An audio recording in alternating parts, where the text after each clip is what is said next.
자, 지난 시간에 이어서 오늘은 롯의 말씀을 계속 이어가겠습니다. 지난주 접속하지 못하신 분들도 있기 때문에 간단히 지난주에 언급했던 거 롯의 삶의 특징에 대한 이야기를 했죠. 그래서 롯은 자기가 보고 싶은 것을 보는 인생이었다라고 말씀드렸습니다. 그죠? 그래서 아브라함과 갈라질 때 자기가 보고 싶은 소돔과 고모라 땅을 보았고, 그곳이 마치 에덴 동산 같고 또 애굽 같아서 눈에 보긴 좋은 그 땅을 선택을 해서 갔지만 나중에 알고 보니 그 땅이 멸망의 땅이었던 것을 그때는 몰랐죠. 근데 자기가 아브라함은 하나님이 보여주는 것을 보는 인생으로서 결국 그 하나님의 약속의 믿음의 언약을 이어갔던 사람이 되었다라는 것을 말씀드렸습니다. 그리고 두 번째 롯은 또 어떤 인생이었느냐?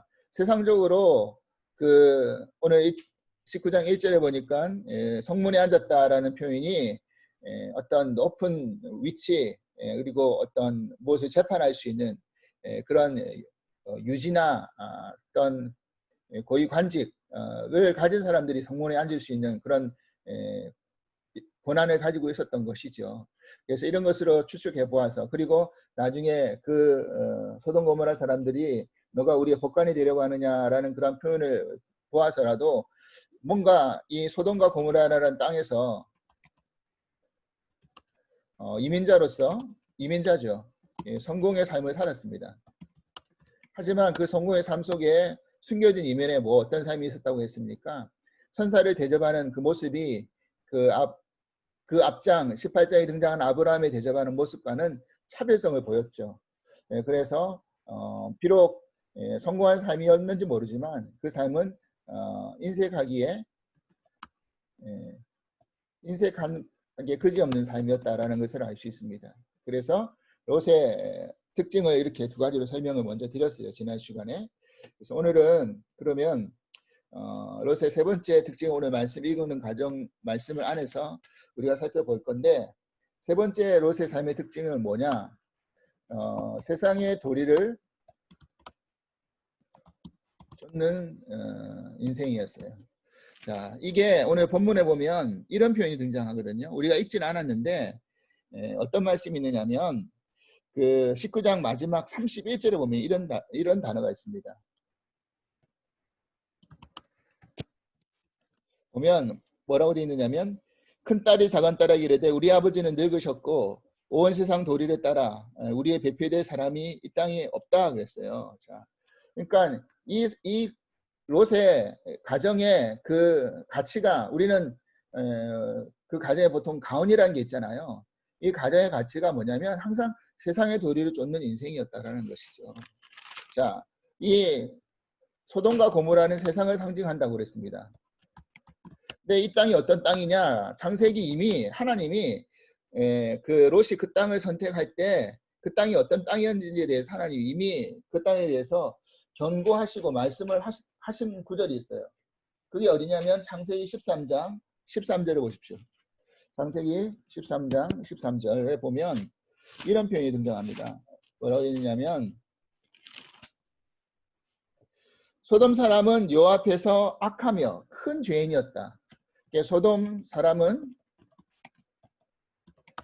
악하고 큰 죄인이었다라고 했어요. 왜 그런지를 오늘 19장이 그대로 드러나고 있잖아요. 뭐였습니까? 지금 롯의 집에 천사들이 방문을 하고 그 초대를 했죠. 초청을 해가지고 대접을 했습니다. 그런데요, 보니까 어떻게 알았든지 아마 그 땅이 그렇게 우리가 생각했던 그런 크고 넓은 땅은 아니었던 것 같아요. 금방 소문이 도는 그런 땅이었던 것 같아요. 그래서 그들이 4절 보니까 19장 4절, 눕기 전에 그 성사람 곧 소돔 백성들이 노소를 막론하고, 그러니까 젊은 사람이건 나이 든 사람이건을 막론하고 원근에서 가깝거나 먼 거리에서 다 모여가지고 그 집을 에워쌌다는 거예요. 왜 그 집을 에워쌌느냐? 갑자기 보니까 에워싼 이유를 뭐라고 설명하고 있냐면 5절에 롯이 불렀어요. 그리고 그에게 이르되 오늘 밤에 내게 온 사람들이 어디 있느냐? 이끌어내라 그랬어요. 그러면서 한다는 말이 내가 그들과 상관하겠다 그랬어요. 상관하겠다 하리라 그랬어요. 상관하리라. 자, 이 상관하리라는 말은 뭡니까? 그들과 내가 성관계를 갖겠다라는 그런 뜻이에요. 상관한다는 말은. 자, 이 말은 즉슨 성경에서 최초로 등장하는 결국 뭐가 되냐면요. 동성애의 어떤 장면이에요. 그러니까 좀 입에 담기 뭐 하지만 동성애 그리고 같은 사람들끼리 여러 사람들이 함께 해서 뭐 하는 겁니까? 집단 그런 관계를 갖겠다라는 거잖아요. 그러니까 이 땅이 얼마나 악하고 정말 죄인된 땅인지를 적나라하게 드러내고 있는 장면이죠. 이 장면이요. 그런데 한번 보십시오. 근데 더 기가 막힌 것은 뭐냐면 세상은 그렇다 치더라도 그런 어떤 세상의 요구 앞에 롯의 반응이 어떠냐 하는 거예요. 롯의 해결책이 뭐냐? 어떻게 해결책을 하려고 하느냐? 물론 그 천사들을 내어놓지 않은 것까지는 좋아요. 그런데 롯이 어떻게 했느냐면요. 이랬어요. 8절에 내가 남자를 가까이 하지 아니한 두 딸이 있다. 롯에겐 두 딸이 있었죠. 자, 청하건대 내가 그들을 너에게로 이끌어내리니 너희 눈에 좋을 대로 그들에게 행하고 이 사람들은 우리 집에 들어왔으니까 이 집에 들어왔은즉 아무 일도 저지르지 말라. 이 사람들은 건드리지 말라. 내가 모신 이 천사들은 건드리지 말라. 대신에 남자를 모르는 두 딸이 있는데 내가 두 딸을 내어줄 테니까 너희들이 알아서 하고 이 사람들은 내버려둬라 이거잖아요. 자, 이게 진짜 올바른 방법입니까? 해결 방법입니까? 이게 결국 어떤 관점이 되느냐?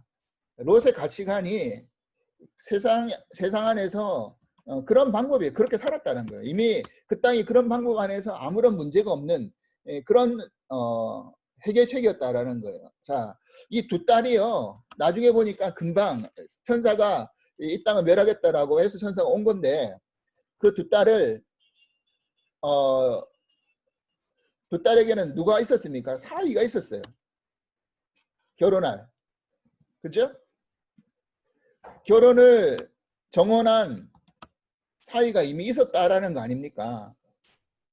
그러면 아버지 입장에서 이 두 딸들이 이미 결혼할 사람이 정해져 있는데 자기의 어떤 어려움이 생겼다고 해서 그것을 막아내기 위해서 두 딸을 내어놓는다.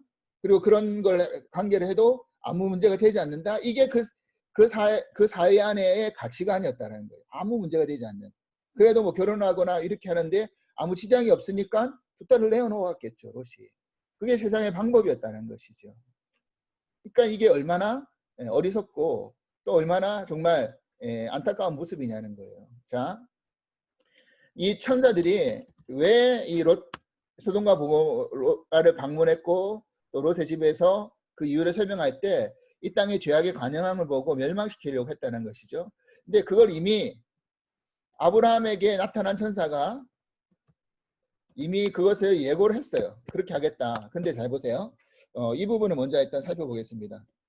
그때 아브라함이 그 이야기를 듣고 천사들의 그 이야기를 듣고 유명한 뭐가 나오는 겁니까? 아브라함의 중보 기도의 장면이 등장하죠.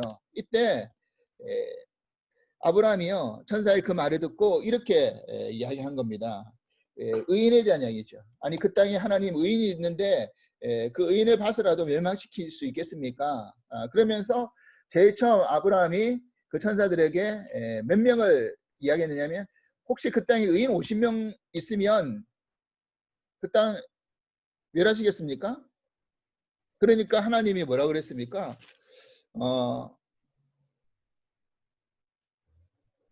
의인이 50명 있으면 용서해 달라고 하니까 그렇게 해주겠다고 한 거예요.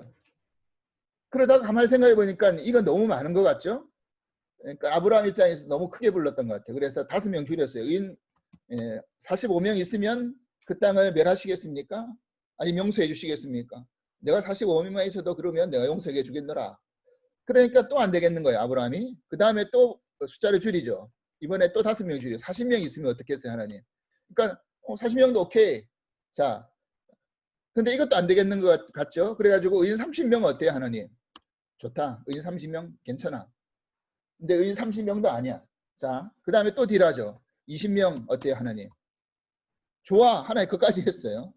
자, 그럼 의인 10명 어때요, 하나님 했어요. 자, 그러니까 의인 10명도 좋아.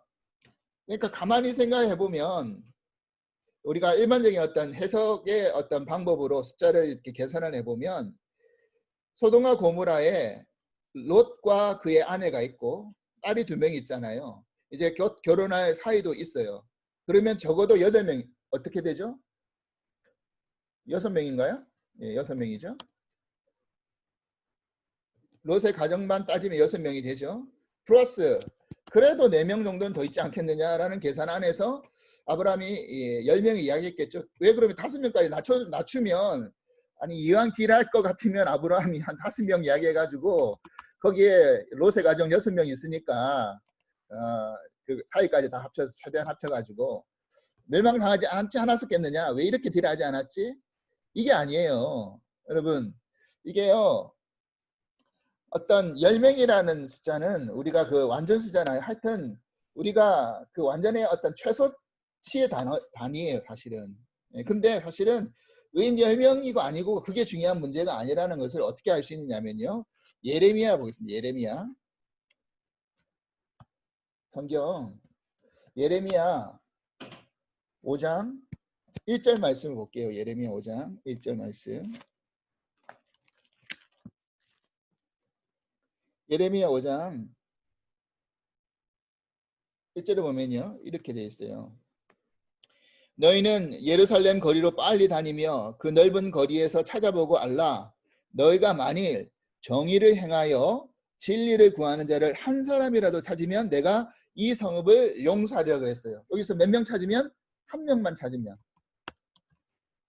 정의를 행하는 사람, 정의를 행하고 진리를 구하는 자 한 명만 찾으면 안 멸하겠다 이랬어요. 멸하지 않겠다.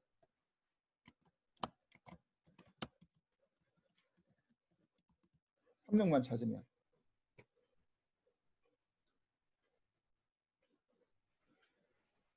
여러분 어떻게 생각합니까?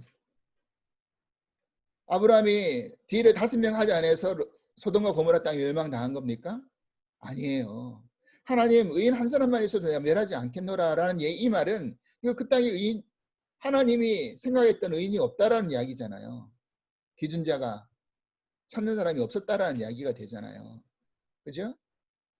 자, 그러면요. 이사야 성경 이사야 59장 16절이에요. 의인의 숫자가 중요한 게 아니라는 이야기잖아요. 자, 그게 그러면 무슨 말이냐? 이사야 59장 16절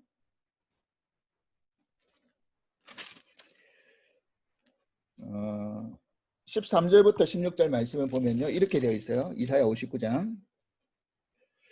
우리가 여호와를 배반하고 속였으며 우리 하나님을 따르는 데에서 돌이켜 포악과 폐역을 말하며 거짓말을 마음에 잉태하여 나으니 정의가 뒤로 물리침이 되고 공의가 멀리 섰으며 성실이 거리를 엎드러지고 정직이 나타나지 못하는도다. 성실이 없어짐으로 악을 떠나는 자가 탈취를 당하는도다. 여호와께서 이를 살피시고 그 정의가 없는 것을 기뻐하지 아니하시고 사람이 없음을 보시고 중재자가 없음을 이상히 여기셨으므로 자기 팔을 스스로 구원을 베푸시며 자기 공의를 스스로 의지하사 그랬어요. 자, 뭐라고 했습니까? 중재자가 없다. 그것을 이상히 여기셨다. 이랬어요. 즉, 이 땅 안에서 우리가 하나님의 관계 속에서 우리가 의론자라고 칭함을 받는 사람이 해야 할 역할이 뭡니까? 결국 하나님과 이 땅 속에서 우리가 중재자 역할을 해야 된다는 거잖아요. 다시 말해서 롯이 그 땅 안에서 한 명의 의인이라 할지라도 롯은 지금 뭘 못하고 있었다라는 겁니까? 하나님의 심판이 임하지 않을 중재의 역할을 못하고 있었다라는 거잖아요. 그리고 예수님이 이 땅 안에서 하나님의 중재자 역할을 하러 오신 거잖아요. 결국 그게 안 되니까. 그죠? 그래서 우리가 이 땅 안에서 사실은 하나님의 심판의 분노의 틀을 우리가 임하지 않게끔 만들 수 있는 그런 중재자 역할을 우리가 감당해야 되는 게 맞다라는 겁니다.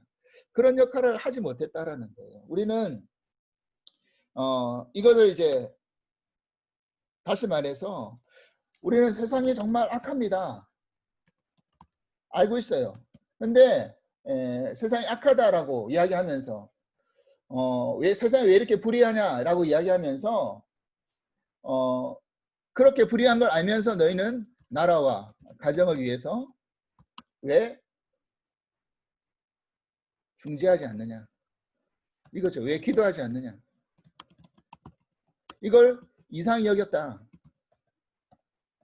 교회가 해야 할 역할, 믿는 우리들이 해야 할 역할이 이건데 하나님이 사실 이걸 묻고 계신다고 한다면 너무나 우리는 사실 부끄럽다라는 거죠.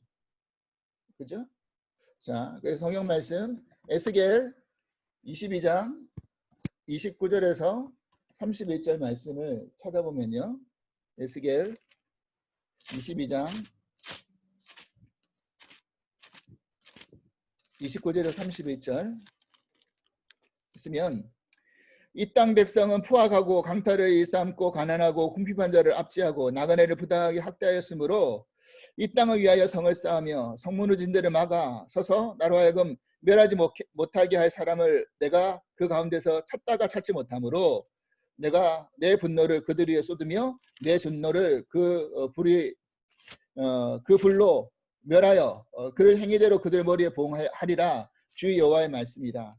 하나님이 그런 중재자를 찾다가 찾지 못한 그것을 한탄하고 계시잖아요. 내가 이 땅을 멸하려고 했는데 그런 중재자를 찾지 못하고 있다. 한탄하고 있다라는 거죠. 하나님께서. 그죠? 그러니까 하나님은 정말 우리에게 의인으로서 이 땅 안에서 어떻게 살기를 바라는지를 분명히 알 수 있다라는 것입니다. 그래서 여기서 이제 롯의 네 번째 특징이 나오는데 롯은요 무기력한 의인이었다라는 겁니다. 자, 성경 말씀 베드로후서 2장 5절에서 9절 말씀을 보겠습니다. 베드로후서 5장. 신약에서 이제 롯을 평가는 구절이 별로 없는데 오늘 이 구절이 등장합니다. 자, 베드로후서 2장 5절에서 9절 말씀 보면 이렇게 되어 있어요. 읽겠습니다. 옛 세상을 용서하지 아니하시고 오직 의를 전파하는 노아와 그 7 식구를 보존하시고 경건하지 아니한 저들을 세상에 홍수를 내리셨으며 소돔과 고모라 성을 멸망하기로 정하여 죄가 되게 하사 후세에 경건하지 아니할 자들에게 본을 삼으셨으며 무고한 자들의 음란한 행실로 말미암아 고통 당하는 의로운 롯을 건지셨으니 이는 이 의인이 그들 중에 거하여 날마다 저 불법을 행한 행실을 보고 들음으로 그 의로운 심령이 상함이라 이랬어요. 자, 이 말씀 반에서 그러니까 죄악된 세상 안에서 심판이 임할 때 살았던 두 종류의 의인의 모습이 등장하는 한 사람은 노아고 한 사람은 롯이었어요. 그죠? 노아의 때는 홍수 심판이 있었고요. 롯에게는 불심판이 있었죠. 불이 떨어졌죠. 그래가지고 소돔과 고모라가 멸망했죠. 자, 세상에 임했을 때 물론 그 규모와 어떤 이런 건 완전 다르지만 그 땅에 살았을 당시에 심판의 어떤 과정을 겪었던 두 사람의 의인 노아와 롯이 있었다는 것입니다. 그런데 차이가 있어요. 이 두 사람의 삶의 차이가 있었어요. 어떤 차이가 있었느냐? 이렇게 했어요. 노아는요 보니까 뭐라고 했느냐면 옛 세상을 용서하지 아니하시고 오직 의를 전파하는 노아라고 그랬어요. 의를 전파했다 그랬어요. 이 말은 뭘 이야기하는 겁니까? 자, 홍수 심판이 임합니다. 방주를 짓죠. 그러니까 자신이 방주를 짓는 행동. 세상 사람들이 야, 저 사람 이상한 사람이야. 아니 비 한 방울 내리지 않는 이 땅, 그것도 몇백 년 동안 내리더라도 뭐 찔끔 내리고 많은 이런 곳에서 왜 저런 산 중턱에다가 배를 짓고 있어? 조롱하고 손가락질하고 또 멸시한다 할지라도 하나님의 말씀 앞에 순종해서 그 일을 행하고 있는 그 뜻 앞에서 순종하고 굳굳이 그 일을 행하고 있는 그 자체. 그리고 그것뿐만 아니라 방주를 지으면서 노아가 우리 자기들 가족만 살겠다고 방주 짓는 게 아닐 거 아니에요. 자, 하나님 말씀이 이런 말씀이 임하셨고 너희들에게도 이 땅에 심판의 때가 올 때 너희들이 하나님 안에 들어오지 않으면 멸망에 이를 것이다 라는 의를 전파했다라는 거예요. 노아는요. 근데 롯은요 어땠어요? 롯은요 의인이라고 칭함을 받았죠. 일단은 의인이라고 이야기했죠. 그런데 7절 보니까 무법한 자들의 음란한 행실로 말미암아 고통을 당한 의로운 여인. 그러니까 고통을 당한 의인이라고 했어요. 자, 그러면서 뭐라고 표현하고 있느냐면 그 다음 절에 이 의인이 그들 중에서 거하며 날마다 불법한 행실을 보고 들으므로, 그러니까 이것도 불법한 행실이고 그들이 향하는 게 악인 걸 롯이 아까 말했으니까 너희들이 왜 악을 행하려고 하느냐라는 악을 알았어요. 불법한 행실을 보고 듣고 의로운 심령이 상했다 이랬어요. 이게 끝이라는 거예요. 그러니까 세상의 불의와 불법과 악한 것을 보고도 뭐 한 겁니까? 심령은 상할 뿐이었지, 안타까운 마음은 가졌을 뿐이었지, 뭐 한 거예요? 하나님의 말씀, 의라든지 하나님의 어떤 그 정의를 뭐 하죠? 이야기하지 않았다라는 거예요. 중보하지 않았다는 거예요. 그러니까 자기만 고통당하고 자기만 어떻게 해요? 근심만 하고 아이고 이러면 안 되는데 저러면 안 되는데 하면서 그렇게 쯧쯧만 했지 어떤 삶의 어떤 태도를 가지고 있지 않았다라는 거예요. 자, 우리가 이 땅 안에서 살아가야 돼 두 가지 태도가 뭡니까? 하나는요 의인으로서, 자 의인이라는 것도요 사실 따져보면 한 가지 의문점이 생깁니다. 롯이 의인이야? 라고 생각할 수 있잖아요. 왜 롯이 의인이지? 롯의 행실이라든지 여러 가지 삶의 행태를 보니까 왜 롯이 의인이라고 이야기하지? 라고 우리는 일단 퀘션 마크를 그릴 수 있잖아요. 자, 그런데요. 우리는요. 하나님이 우리를 의롭다고 여겨주셨어요.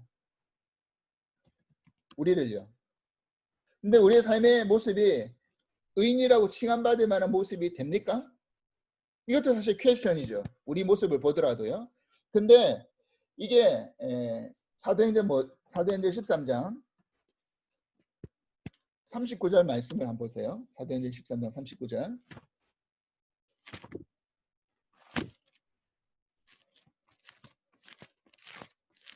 사도행전 13장 39절에 보면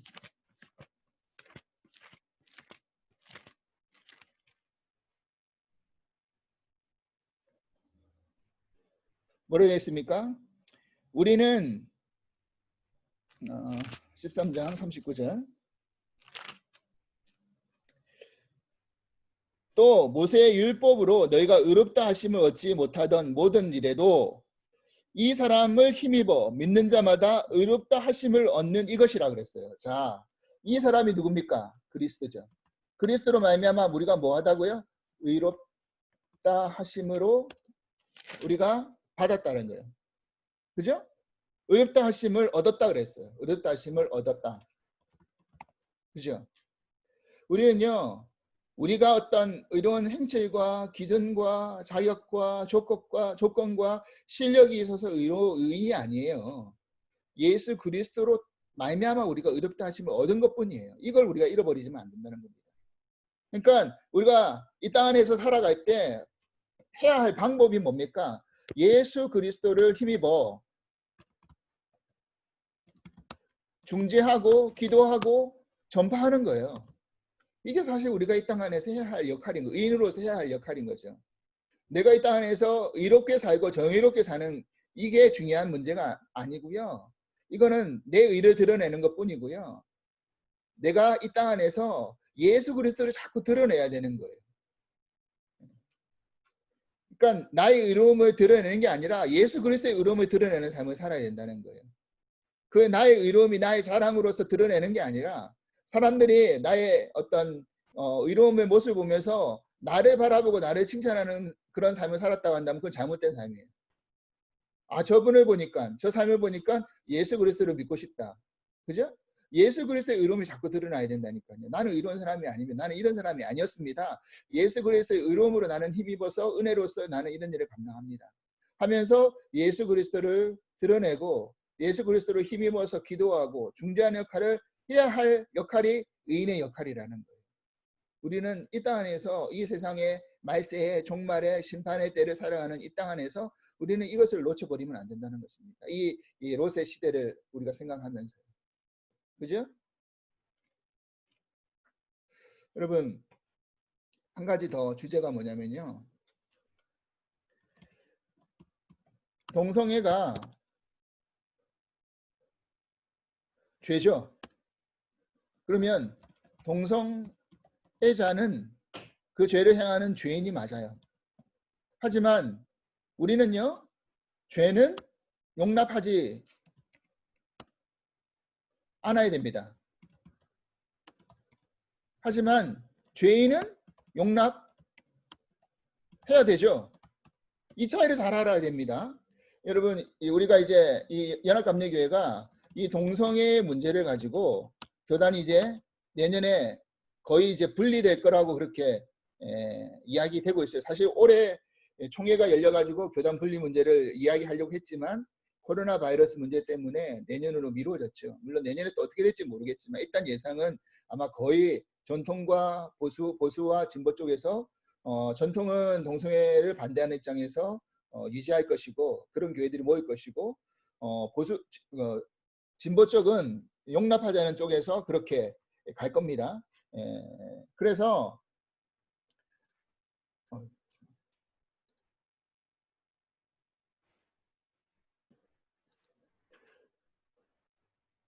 자, 그러면요, 우리가 여기서 놓치지 말아야 할 태도가 있다라는 겁니다.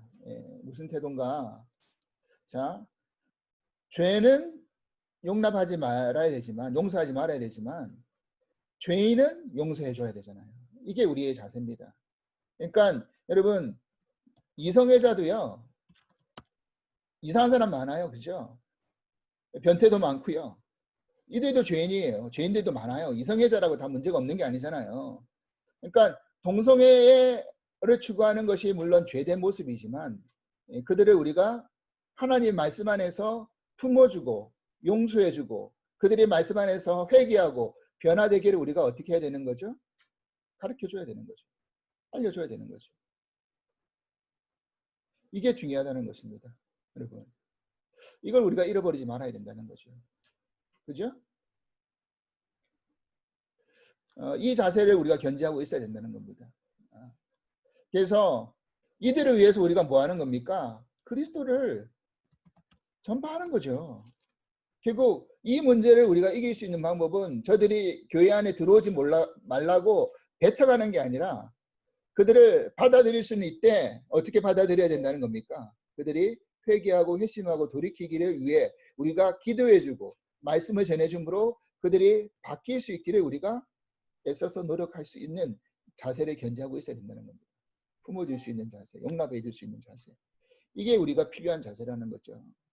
자, 오늘 이 롯의 이야기에서 두 가지를 설명드렸어요. 롯의 삶의 특징에 대해서. 롯은 세상의 성공과 세상의 가치를 따라서 세상의 방법대로 도리를 따라서 쫓는 삶을 살았어요. 그리고 그 땅의 악한 세상 속에서 하나님이 의롭다라고 여겨주신 의인이었지만 무기력했어요. 자, 그래서 우리가 이 악함의 세상, 멸망의 땅, 이 땅 안에서 하나님이 우리를 의롭다 여겨주시면서 놓치지 말아야 할 두 가지 중요한 자세. 하나님을 위해서 이 땅을 위해서 중보하고 기도하고 그리고 하나님의 말씀을 전하고 전파하는 것. 이게 하나님 우리를 의인으로 부르신 이유고 의인으로 살아가라고 하신 이유고 그죠? 의인된 삶에서 우리가 쫓아가야 될 삶이라는 것을 이 롯의 삶을 통해서 우리가 놓치지 말았으면 좋겠습니다. 발견했으면 좋겠습니다. 그리고 그렇게 예수 그리스도로 말미암아 우리가 이 땅 안에서 다시 한번 믿음의 삶에서 승리를 이뤄갈 수 있는, 세상을 따라가고 쫓아가고 무기력해서 아무 일도 하지 못하는 그런 의인이 아니라 정말 세상을 하나님의 품으로 끌고 오는데 우리가 앞장설 수 있는 그런 정말 능력 있는, 예수 그리스도로 말미암아 힘이 있는 그런 의인이 저희 모두가 될 수 있기를 간절히 기도를 드립니다. 기도하겠습니다. 하나님 아버지 감사합니다. 오늘도 이 롯의 삶의 여정의 과정을 보면서 참으로 안타까운 면도 있습니다. 그런데 그 안타까움이 우리의 자아상을 보는 것 같아서 또한 한편으로는 찔리기도 하고 또 두렵기도 하고 또 연약하면서 정말 부족하다는 것을 깨닫게 됩니다. 하나님, 우리가 실력이 있어서 잘난 게 있어서 능력이 있어서 의인이 아니라는 것을 깨닫게 되었습니다. 예수 그리스도로 말미암아 우리를 의롭다라고 여겨주신 것, 그 의롭다함을 얻은 것에 대해서 또한 감사를 드립니다.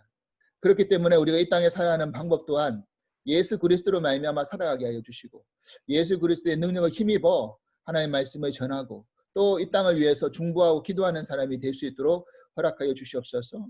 세상의 악함을 바라보면서 우리가 두려워하거나 또 안타까워하거나 근심하는 거기에만 머물 것이 아니라 그 땅을 위해서 우리가 적극적으로 기도하면서 우리가 해야 할 일은 정말 하나님의 사람을 세우고 하나님의 사람을 하나님 그 땅 안에서 건져내는데 우리가 앞장서면서 의를 전파하는 그런 믿음의 삶을 우리 모두가 선택하며 살아갈 수 있도록 세상의 도리를 쫓아가면서 사는 삶이 아니라 하나님의 도리를 쫓아가면서 살아갈 수 있는 저희 모두가 될 수 있도록 축복하여 주시옵소서. 감사하며 예수 그리스도 이름으로 기도합나이다. 아멘.